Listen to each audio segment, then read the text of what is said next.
Hi. Well, you finally made it to chapter 6, nearly to the end of the book. And they saved the preterite tense, which is the past tense in Spanish. So it's the way you say, I bought instead of I buy. I sold instead of I sell. I wrote instead of I write. The past tense. There is a problem in Spanish, though. There are two past tenses. The other one is called the imperfect, and they are used at different times, which we will go into next semester.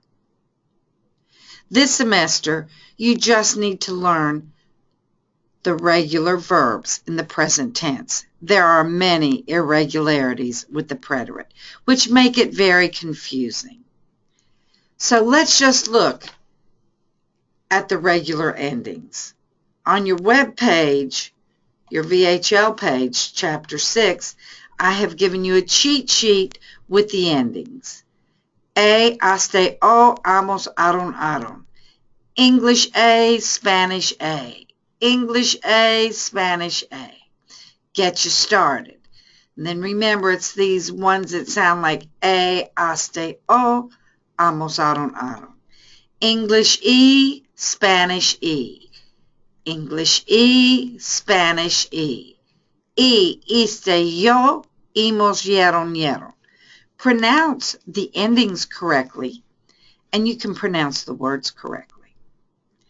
You need to memorize these endings so that when you see a word in the preterite, you know what it is.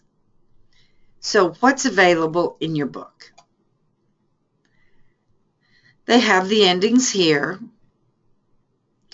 They go over the fact that the nosotros form for the AR and IR verbs are just like the present tense. They go over the fact that AR and ER verbs that were stem changing in the present do not change their stem in the preterite. The IE change here does not happen in the preterite. Volver, volvió. Jugar, jugó. Pensar, pensé. Also, in the preterite, you will have many irregularities in the spelling. Shows you that CAR, GAR, and ZAR have a spelling change only in the yo form. Buscar, busqué. So after that, it will be buscaste with a C. Llegar, llegué. After that, it will be llegaste without the U. Empezar, empecé. After that, it will be empezaste, back to the Z. Then they are showing you there are many words that have spelling changes. These are 3 of the more commonly used verbs that we have already studied. And the verb ver does not have any written accents.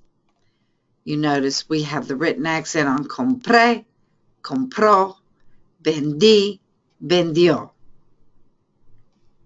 There are also some words that are commonly used that denote the preterite is the verb that you're going to have to use in this sentence.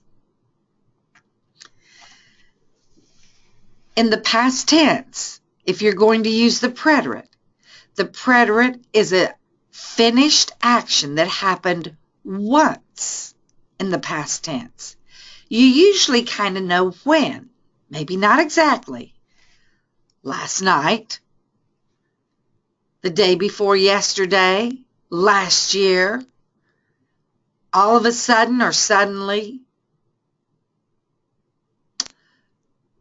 From one time until another, from last Monday through last Friday, we worked. Last week, one time, or even 2 times. Have you already finished? Preterite. So these words can help you know that you need to put the verb in the preterite because there are 2 past tenses. So, how do we use that? Let's just take the word hablar. If you want to say I speak, it's hablo, which you're all very familiar with already. Hablo. But if you want to say I spoke, hablé, and the written accent is important. If not, it's a different verb form. You speak in the to form. You spoke, hablaste. They're just the endings for the past tense. I hope this helps. Remember, at this point, it's quite easy, and it will get more complicated. Hope to make it as easy for you as possible. Entonces, hasta la próxima.